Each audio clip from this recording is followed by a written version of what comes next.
नमस्कार, मैं हूं विशाल यादव। ये मोदी सरकार नहीं, ये कानूनी मोदी सरकार है। काम धाम कुछ करना नहीं, बस संसद में बैठकर कानून ही बनाने। लेकिन आज मोदी सरकार की मनमानी वाले कानूनों पर अदालत ने अदालती कार्रवाई शुरू कर दी है। दोस्तों, बहुत बड़ी खबर सामने आ गई है, जहां पर मोदी सरकार को 440 वोल्ट का तगड़ा झटका लगा है। अब कानून बनाने से पहले मोदी सरकार एक बार नहीं बल्कि 1000 बार सोचेगी। हम लोगों को मालूम है कि मोदी सरकार संसद में विपक्ष के सवालों का जवाब नहीं देती है, देश की महंगाई, बेरोजगारी, शिक्षा, स्वास्थ्य पर बात नहीं करती है। संसद इसीलिए भाजपा खुलवाती है ताकि नए नए मनमानी वाले कानून पास करा ले और फिर मनमानी करें। दोस्तों, हम लोगों को मालूम है कि मोदी सरकार में कई ऐसे कानून पास हुए हैं जो सिर्फ और सिर्फ मोदी सरकार को डायरेक्ट फायदा पहुंचाने वाले कानून थे। जैसे कि हम सभी लोगों ने चुनावी बॉन्ड योजना का कानून देखा। मोदी सरकार अपने जेब को गर्म करने के लिए कानून लेकर आई और बड़ी बड़ी कंपनियों से हजारों करोड़ों ऐंठे गए और जेब मोदी सरकार ने जबरदस्त तरीके से गर्म किया। सुप्रीम कोर्ट ने कानून को असंवैधानिक करार कर दिया, मनमाना बताया और रद्द कर दिया। ट्रिब्यूनल रिफॉर्म एक्ट मोदी सरकार लेकर आई। नौकरशाहों पर पूरी तरीके से कब्जा करने की कोशिश की गई, सुप्रीम कोर्ट ने उस पर भी एक्शन लिया। यानी कि एक नहीं बल्कि अनेक ऐसे कानून मोदी सरकार लेकर आई है जो मनमानी और तानाशाही की तरफ उसे संकेत करते हैं। साल 2014 में एनजेएसी कानून लेकर मोदी सरकार आई न्यायपालिका पर दबदबा बनाने के लिए, लेकिन अच्छा हुआ कि सुप्रीम कोर्ट ने उसे भी असंवैधानिक करार कर दिया। तो दोस्तों, एक नहीं बल्कि बहुत सारे ऐसे कानून हैं जो मोदी सरकार लेकर आई और सिर्फ अपने फायदे के लिए लेकर आई। लेकिन क्या पता था मोदी जी को कि आज अदालती कार्रवाई भी शुरू हो जाएगी, आज अदालत फटकार भी लगाएगी। देखिए, खबर भी सामने आ गई है। बिना तैयारी के नए श्रम कानून लागू करना, श्रमिकों के साथ धोखा, दिल्ली हाई कोर्ट ने केंद्र को लगाई फटकार। अब देखिए, ये कहा जाता है कि भाजपा के जो लीडर हैं बड़े बड़े, वो अनपढ़ हैं। मोदी जी की डिग्री का कुछ अता पता नहीं, अमित शाह कितना पढ़े लिखे हैं कुछ पता नहीं। यानी कि भाजपा के शीर्ष ऐसे नेता हैं जिनकी पढ़ाई लिखाई के बारे में जानकारी शायद कुछ ही लोगों को होगी। भाई, मुझे तो नहीं है, क्योंकि मोदी जी अपनी डिग्री नहीं दिखा रहे। अब मोदी जी जब पढ़े लिखे नहीं है, मोदी जी को जब कुछ पता ही नहीं है, वो तो आरएसएस की मेहरबानी है कि प्रधानमंत्री बने हुए। ठीक है, बात ये अलग की, ये अलग विषय है। लेकिन सवाल ये है कि मोदी सरकार बिना लिखे पढ़े, राय मशवरा लिए, बड़े बड़े विद्वानों से बिना सलाह लिए कानून कैसे बना लेती है। आज इसी बात को लेकर अदालत एतराज हुआ, नाराज हुआ अदालत, और अदालत ने कहा कि भाई, बिना तैयारी के आप कानून कैसे लेकर आ सकते हैं? मतलब आपको कानून का भी नहीं पता। बात होती है कि मोदी सरकार तो कानूनी सरकार है, मोदी सरकार तो कानून को मानने वाली सरकार है। लेकिन आज अदालत ने सारा नशा उतार दिया है।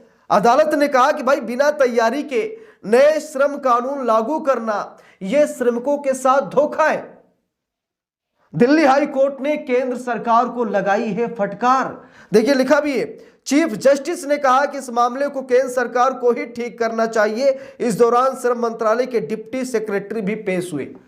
अदालत ने श्रम मंत्रालय के डिप्टी सेक्रेटरी को भी पेश किया और उनसे कहा कि यह गलती सरकार ने की है, यह गलती केंद्र सरकार ने की है, तो केंद्र सरकार ही इसे ठीक करे, हम ठीक नहीं करेंगे। गलती आपने की है, आप इसे सही कीजिए, क्योंकि आप श्रमिकों के साथ धोखा कर रहे हैं। अब जरा सोच कर देखिए दोस्तों, अगर विपक्ष यही बात कहता तो शायद मैं आपको नहीं दिखाता, लेकिन यह बात अदालत कह रही है कि श्रमिकों के साथ धोखा कर रही है मोदी सरकार। फिर भी अगर आपके समझ में ना आए तो भैया मैं क्या ही करूं। जब अदालत कह रही है कि यह सरकार श्रमिकों के साथ नए कानून लाकर धोखा कर रही है, नए श्रमिक कानून लाकर जो मतलब श्रमिक है उनके साथ खिलवाड़ कर रही है, फिर भी आपको समझ में न आए तो भैया माफ कीजिए, आप अंधभक्त हैं, आपने अंधभक्ति का चश्मा पहन रखा है, आपको सच्चाई से कोई लेना देना नहीं है। बस चरण वंदना में मगरूर रहिए, कुर्सियां साफ करते रहिए और झंडे उठाते रहिए और भाजपा का प्रचार करते रहिए। अब क्या ही बताएं जब समझ में नहीं आ रहा तो। आगे देखिए अदालत ने क्या कहा, लिखा भी है, दिल्ली हाई कोर्ट ने नए श्रम कानून को स्थगित करने के केंद्र सरकार के ताजा नोटिफिकेशन में बदलाव करने में हीला हवाली भरे रुख पर केंद्र सरकार को फटकार लगाई है। चीफ जस्टिस डीके उपाध्याय की अध्यक्षता वाली बेंच ने केंद्र सरकार से कहा कि आपने हमारे पिछले आदेश का पालन नहीं किया। मामले की अगली सुनवाई 30 जनवरी को होगी। अब जरा सोचिए, एक तो मनमाने कानून लेकर आ रही सरकार, ऊपर से जब अदालत कहती है कि इसको ठीक करो, फिर भी मोदी सरकार उसे सही नहीं करती है। इसलिए अदालत ने कहा कि मैंने अपने पिछले आदेश में कहा था कि इसको ठीक करके आइएगा, लेकिन आपने ठीक ही नहीं किया। जाइए, अगले मामले की सुनवाई 30 जनवरी को होगी।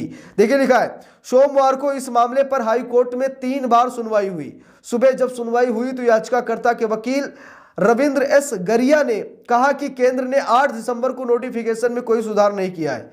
अगर नोटिफिकेशन में कोई सुधार नहीं होगा तो नए कानून कैसे लागू हो सकते हैं। उन्होंने कहा कि payment of gratuity act, trade union act समेत कई कानूनों पर नया नोटिफिकेशन मौन है। सुनवाई के दौरान कोर्ट ने केंद्र के रवैये पर नाराजगी जताते हुए कहा कि आपके नोटिफिकेशन में कई कमियां थी, उसे ठीक कर आपको नया नोटिफिकेशन जारी करना था, जिसे आपने नहीं किया। आखिर पिछले कानून को निरस्त किए बिना और नए कानून के लिए नियम बनाए बिना आप नया कानून कैसे लागू कर सकते हैं। बिल्कुल सही बात है। मोदी सरकार ने पुराने कानून को उसे खत्म नहीं किया, पुराना कानून भी चल रहा है। नए कानून का कोई नियम भी नहीं बनाया गया और नए कानून को लागू कर दिया गया। हैरान करने वाली बात है। क्या भाजपा में कोई विद्वान नहीं है? क्या भाजपा में कोई समझदार नहीं है जो संविधान, जो देश के माहौल को समझकर भांपकर कानून बनाए? क्या भाजपा ऐसी पार्टी है? अदालत ने कितनी बेइज्जती की है भाजपा सरकार की, क्या मुझे बताना पड़ेगा? क्या भाजपा के लोगों ने अदालत के फैसले को नहीं सुना?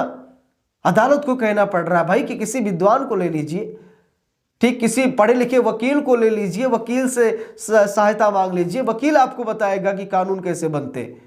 आपको कानून बनाना नहीं आता है, पुराने कानून को आपने बंद नहीं किया, नए कानून का कोई नियम ही नहीं है और आपने इसे लागू कर दिया। कोई नोटिफिकेशन भी आप जारी नहीं कर रहे। भाई श्रमिकों के साथ ये तो बहुत बड़ा धोखा है। देखिए लिखा भी है, मामले की दूसरी सुनवाई में नए वकील कोर्ट के किसी भी सवाल का जवाब नहीं दे पाए।